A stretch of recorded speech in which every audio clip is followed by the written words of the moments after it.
Bismillahirrahmanirrahim. Assalamualaikum warahmatullahi wabarakatuh. Alhamdulillahirabbil alamin.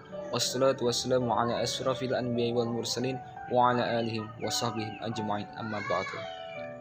Allahumma aslih umat Muhammadin sallallahu alaihi wasallam wa farij an umat Muhammadin sallallahu alaihi wasallam warzuqna husnul fil alamin bihaqqi Muhammadin sallallahu alaihi wasallam. Amma ba'd.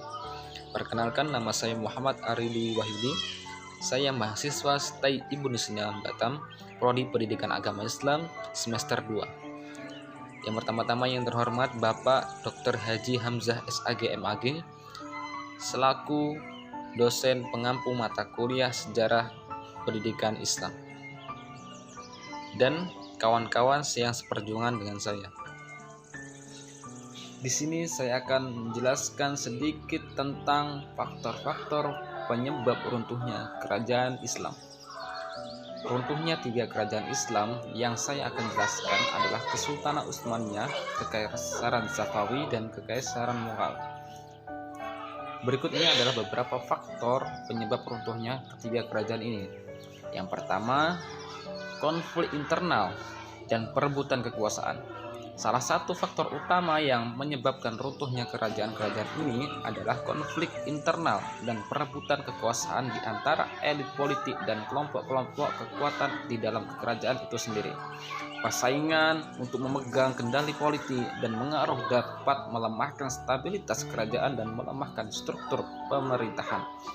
Yang kedua, penyusutan wilayah dan perluasan wilayah musuh. Penyusutan wilayah dan serangan musuh juga berperan dalam runtuhnya 3 kerajaan ini. Dalam beberapa kasus, invasi militer dan kekuatan-kekuatan luar atau serangan oleh bangsa-bangsa penyerang dapat menyebabkan keruntuhan kerajaan dan hilangnya wilayah yang dikendalikan. Yang ketiga yaitu krisis ekonomi. Krisis ekonomi termasuk inflasi, kekurangan sumber daya, dan ketidakseimbangan perdagangan juga bisa menyebabkan keruntuhan kerajaan. Ketika ekonomi suatu kerajaan terganggu atau lemah, suatu kerajaan terganggu itu dapat mengakibatkan ketidakstabilan sosial dan politik yang pada gilirannya dapat memperlemahkan kekuasaan kerajaan dan menciptakan celah bagi musuh untuk memanfaatkannya. Yang keempat, ketegangan etnis dan agama. Ketegangan etnis dan agama juga bisa menjadi faktor yang menyebabkan runtuhnya kerajaan Islam.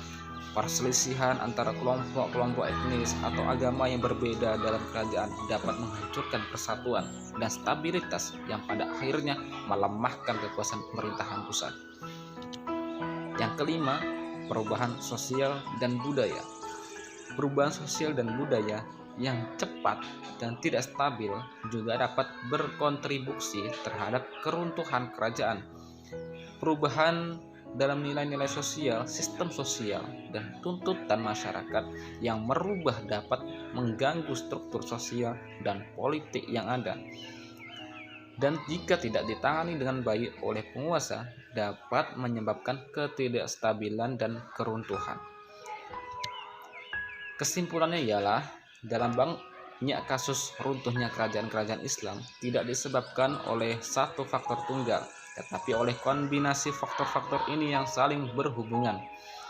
Penting untuk diingat bahwa ini adalah faktor-faktor umum yang berlaku untuk banyak kerajaan dan negara di seluruh sejarah, bukan faktor khusus hanya untuk kerajaan-kerajaan Islam saja. Sekian dari saya.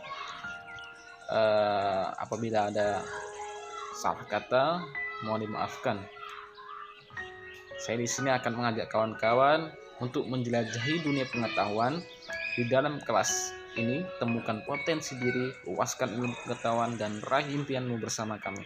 Jadilah bagian dari perjalanan pendidikan yang akan membawamu menuju keunggulan dan kesuksesan.